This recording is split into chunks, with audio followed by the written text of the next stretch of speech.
Louay Safi, then, here in Doha, member of the opposition Syrian National Council.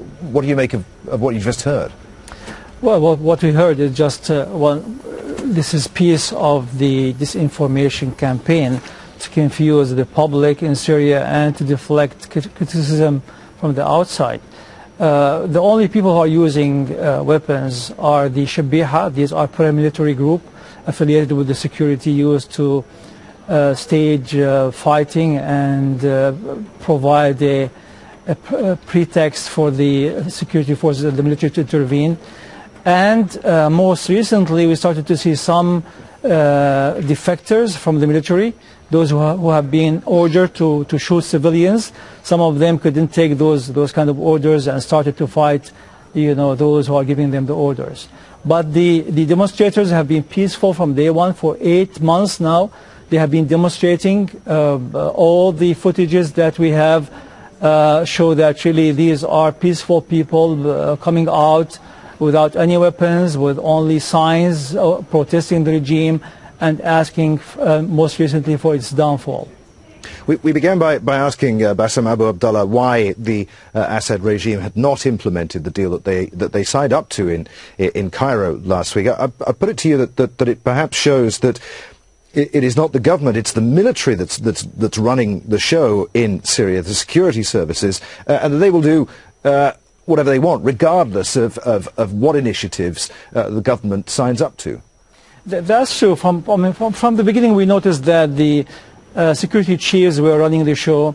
Early on, when the political advisors of the president talked about the president coming out to acknowledge mistakes and to start reform, what happened is that the president came out just to threaten the public and to say he's willing to fight anyone who is demanding a change of the government. So you are right. The security chiefs are running the show, and in fact, all we hear is those mouthpieces of the regime trying to deflect criticism and to confuse the public. Let me ask you what you think the Arab League should do at this emergency meeting on Saturday. The opposition was quick to point out, quick to dismiss this roadmap that was agreed to last week, saying it merely helps Assad play for time, that he can continue to crush the uprising while engaged in some form of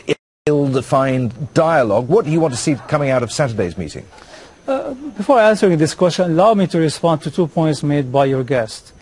Number one, this conspiracy theory that they keep bringing up, all it takes for the Syrian regime to stop this, particularly at the beginning, was to start the reform. I mean, they kept promising reform, doing nothing.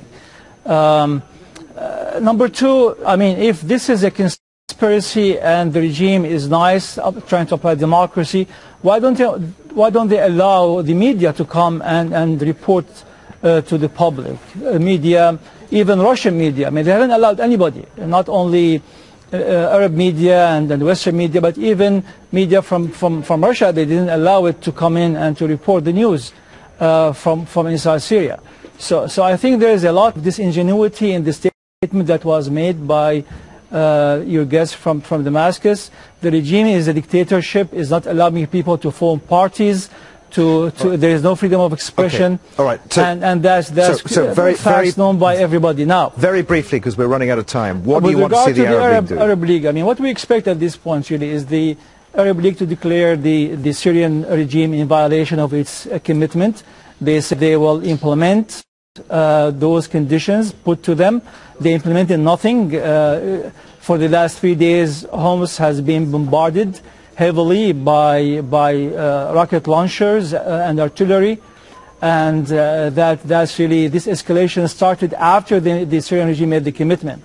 So the Arab League must first declare the regime in violation of its agreement, and I think it has to be delegitimized. People who kill their citizens, governments that killed its citizens cannot be legitimate, and has to be delegitimized by the Arab League. And from there, I think there's a need to increase the pressure. I believe that the regime feels it's covered by Russia and China. Probably this situation will change, but they should not feel that they can kill with immunity. They should feel that they would be held responsible for their actions.